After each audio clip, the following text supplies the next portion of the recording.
कटंगी विधानसभा क्षेत्र खैरलांजी जनपद क्षेत्र के पावन भूमि मोआड़ ग्राम के सभी लोग जो मेरी आवाज को सुन पा रहे हैं, आप सबको मैं अपना सत प्रणाम करता हूं, आप सबको अपना अभिनंदन करता हूं। हमेशा हम अलग अलग प्रयोजनों से आपके बीच में आए हैं। आज एक ऐसा विषय लेके आए हैं जो विषय इस क्षेत्र के भविष्य से जुड़ा है। ये वो विषय है जो हमारे छोटे छोटे ये जो बच्चे हैं इनके भविष्य से जुड़ा है, और ये वो विषय है जो हम सब के भी भविष्य से जुड़ा है। लगभग हमारा ये पूरा क्षेत्र एक खेती प्रधान क्षेत्र है और हम सब कहीं ना कहीं कृषि पे अपनी जीविका के लिए आधारित हैं। और हम सब जानते हैं कि अपनी खेती और कृषि के लिए जो चीज सबसे बहुमूल्य और सबसे जरूरी है वो है पानी। और यही पानी है जिस बात को लेके कुछ विषय मैं आपके सामने रखने आया हूं। मैं अपनी बात 3-4 पहलुओं पे रखूंगा। सबसे पहले पानी को लेके बात रखूंगा। दूसरी बात में हमारे क्षेत्र में चल रहे अवैध रेत उत्खनन को लेके भी रखूंगा। तीसरी बात में हमारे कई साथी का जिनका ट्रैक्टर है उनके लिए भी रखूंगा। चौथी बात में हमारे गांव वालों के लिए भी रखूंगा।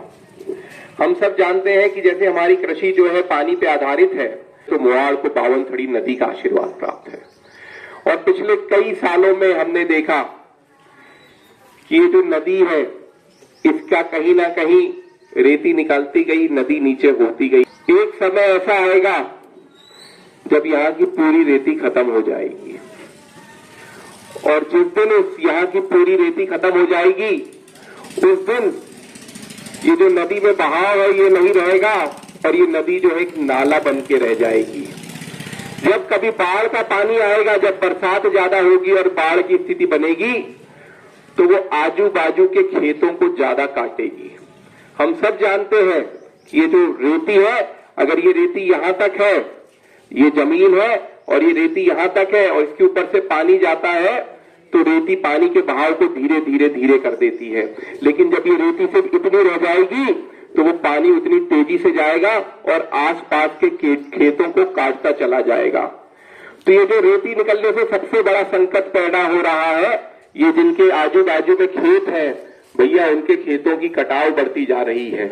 हम सब के लिए सोचने का विषय है। हो सकता है मेरे किसी भाई का हो, मेरा नहीं है खेत यहाँ पे, लेकिन ये मैं ज्यादा अच्छे से इसलिए जानता हूं कि मेरा भी खेत, एक खेत जो है नदी किनारे है, और मैं जानता हूं कि वहां से जब जब रेती निकली मेरे खेत का कटाव बढ़ता चला गया। तो उस खेत वाले का कटाव होता चला जाएगा, उसके बारे में कौन सोचेगा? कहीं ना कहीं हम सबको मिलकर सोचना है।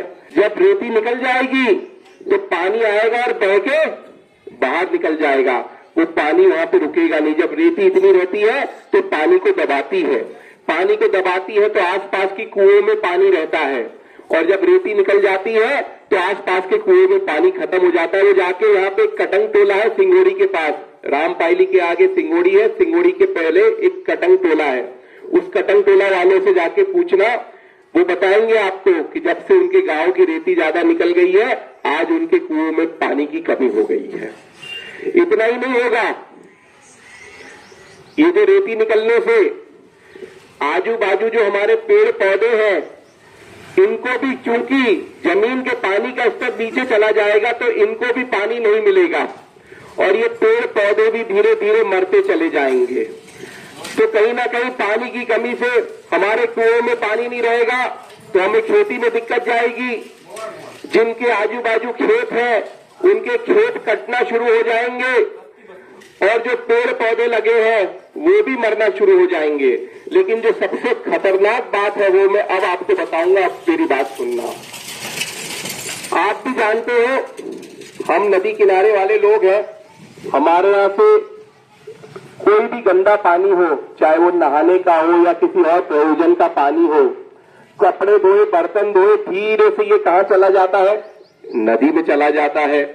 नदी में जब रेती रहती है तो उस कचरे को वो ऐसे रगड़ के साफ करती है, और नदी में जब रेती नहीं रहेगी तो वो कचरा साफ नहीं होगा, और वो पानी में वो सब जाने से धीरे धीरे वो पानी विषैला बन जाएगा, और वो विषैला पानी अगर हम किसी भी प्रयोग में करेंगे, चाहे अगर हम उससे अपने खेतों की सिंचाई करें, चाहे उस पानी को हम पीने के लिए प्रयोग करें, तो हम सबके स्वास्थ्य के लिए वो हानिकारक हो जाएगा। तो भैया, नदी की रेती जो है वो सिर्फ पानी को ही रोक के नहीं रखती, जो पानी का मल मूत्र का कचरा वहां पे जाता है या अन्य प्रकार का पॉलीथीन का कचरा सब जाता है, तो उसको रगड़ रगड़ के वो पानी को साफ भी करते रखती है, ताकि आपको एक स्वस्थ पानी मिले। हमारे संस्कृति में अमावस्या स्नान दी गई है, हमारी संस्कृति में संक्रांति का स्नान दिया गया है। उसका कारण है कि वो जो नदी के पानी को वो रेती जो है अपने से टकरा टकरा के ऊर्जावान बनाती है, और उस ऊर्जावान से हम जब स्नान करते हैं तो हमारा शरीर जो है वो स्वस्थ हो जाता है। अगर रेती नहीं रहेगी तो वो पानी में ऊर्जा नहीं रहेगी। अब आप बोलोगे भैया रेती निकालेंगे, ऊपर से रेती नहीं आ जाएगी पानी के साथ, तो भैया ये रेती नहीं आएगी। ये रेती बनने में हजारों लाखों करोड़ों साल लगते हैं, तब जाके ये रेती यहाँ पे बनती है। एक बार ये रेती यहाँ से निकल गई, लेकिन कोई नई रेती यहाँ पे नहीं आएगी। तो मेरा आप सबसे निवेदन है कि अपनी रेती बचा के रखो, अपनी नदियां बचा के रखो, क्योंकि यही पानी आपको खेती में काम आएगा, पीने के काम आएगा। और अगर ऐसी रेती निकलती गई तो ये जो छोटे छोटे बच्चे हैं, कल को इस बुद्ध विहार का सीमेंट का प्लास्टर नया कराना पड़ जाएगा तो हमको रेती नहीं मिलेगी इसका प्लास्टर कराने के लिए। अभी हमारे इतनी अच्छा कॉम्प्लेक्स बना है, अगर इसका वो निकल गया तो हमको रेती नहीं मिलेगी। तो मेरा आप सबसे निवेदन है, अपनी रेती बचाओ। कितने स्वीकृत घाट है, वहां से रॉयल्टी का 50 रुपए जो है पंचायत को मिलता है 1 घन मीटर का। यहाँ की पंचायत को कुछ पैसा मिला क्या? कुछ पैसा मिला क्या?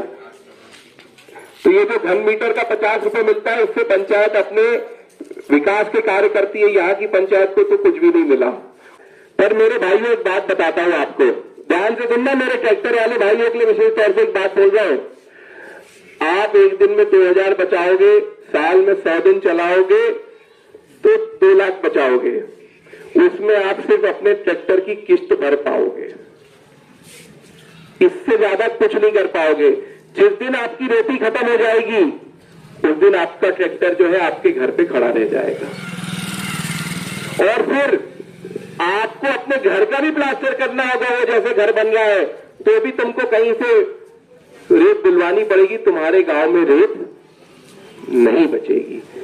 बाकी मेरा ये मानना है, नियम भी है, मैंने पहले भी सरपंच साहब को बोला हूं, रेत अधिनियम में लिखा हुआ है कि गांव के हर व्यक्ति के लिए, चाहे वो किसान हो, अनुसूचित जाति का हो, जनजाति का हो, कुमार हो, साल में 4 ट्रॉली फ्री में रेत मिलने का प्रावधान है, बिना किसी रॉयल्टी के। और यहाँ पे चूंकि स्वीकृत डंप नहीं है तो बाहर के डंपर भरना बंद कर दो, क्योंकि ये अवैध है। कोई व्यक्ति ऐसा नहीं बोलेगा कि रेत का डंप बंद होने से मेरे को संकट आ गया है। हम प्रयोजन करेंगे, हम व्यवस्था करेंगे, रोजगार गारंटी से आपको काम दिलाएंगे, गांव का विकास होगा। आप सब विकास में सहभागी बनो। ये जो लूटने का काम चल रहा है हमारी नदियों को और मारने का काम चल रहा है, इसमें आप अपनी सहभागिता मत दीजिए। मेरा आप सबसे यही निवेदन है, आप अपनी अपनी नदियां बचाओ।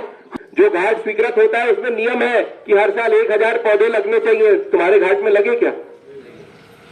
उसमें नियम है कि घाट के किनारे 10 मीटर तक रेत नहीं निकाल सकते। तुम्हारे गांव में ऐसा हुआ क्या? तो ये नियम के बाहर काम कर रहे हैं। पर मैं चाहता हूं कि आप सबका हमको साथ मिले। जितने मेरे ट्रैक्टर मालिक हैं, मेरे जितने भाई लोग इसमें काम कर रहे हैं, आपसे भी निवेदन है। और जितने नदी किनारे जिनके खेत हैं, आप लोग तो सचेत हो जाओ, बिल्कुल न मत निकालने दो अपने खेत के आजू बाजू से रेत। वो आगे जाके आपके लिए घातक हो जाएगी। आपका खेत आने वाले दिनों में जो है पानी में बह जाएगा, बाद में हम कुछ कर नहीं पाएंगे। तो हमारा आज हाथ जोड़ के आपसे निवेदन है, आप सब एक हो, अपनी नदियां बचाओ, अपनी रेत बचाओ। हमारा आपसे निवेदन है, आप सब हमको सहयोग करें, इस क्षेत्र को अच्छा बनाएंगे हम सब मिलके। इसमें आपके सहयोग के अभिलाषी हैं। मैं छोटा था तो मुझे याद है, मैं ऐसे रेत निकालता था तो पानी निकल जाता था गर्मी के दिनों में। आज तो नीचे भी घुस जाऊंगा तो पानी नहीं मिलेगा। ये तो अभी जो पानी दिख रहा है ये तो डैम का रोका हुआ पानी है कि भगवान का दिया हुआ हमको आशीर्वाद है। इस आशीर्वाद को हम समझें और बचा के रखें, यही आपसे निवेदन है, आपसे यही प्रार्थना करने आया हूं। बहुत बहुत धन्यवाद। भारत माता की जय। वंदे मातरम।